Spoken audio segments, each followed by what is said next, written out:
Tarada.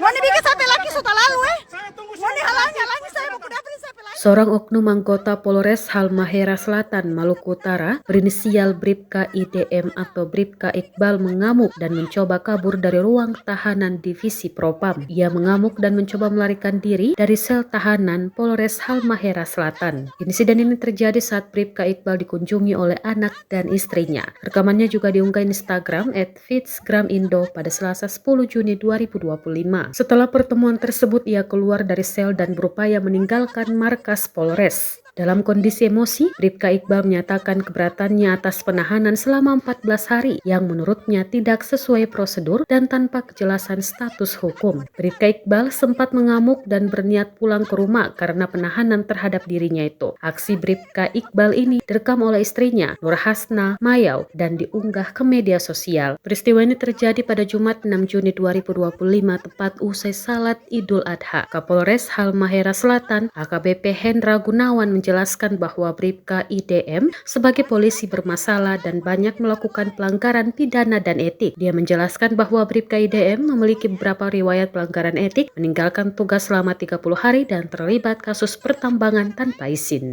Mau ditangkap di barang lain, Tarada pulang.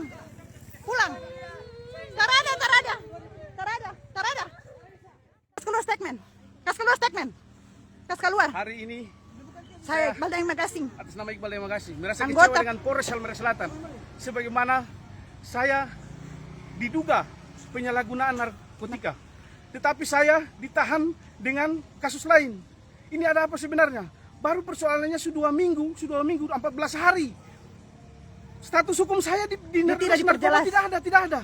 Bahkan Propam ini melakukan penahanan terhadap saya dengan mengintimidasi saya. Keluarga tidak bisa ketemu, istri saya tidak telepon pun tidak bisa. Jangan telepon. Ketemu saja tidak bisa. Itu yang kenapa sampai memang saya hari ini memang saya Kecewa, hari ini saya tidak tidak menuntut untuk dipertahankan di Kepolisian Negara Republik Indonesia. Izin Jenderal, saya tidak menuntut untuk dipertahankan di Kepolisian Negara Republik Indonesia, tapi hak-hak saya diberikan. Izin Jenderal. Assalamualaikum warahmatullahi wabarakatuh. Jadi mohon maaf, silakan mohon izin Pak Jenderal Sigit, suami saya sudah siap untuk dipecat. Jadi silakan. Kalau mau memecat suami saya silakan. Sekian, terima kasih. Assalamualaikum warahmatullahi wabarakatuh. Download Tribun X sekarang. Menghadirkan lokal menjadi Indonesia.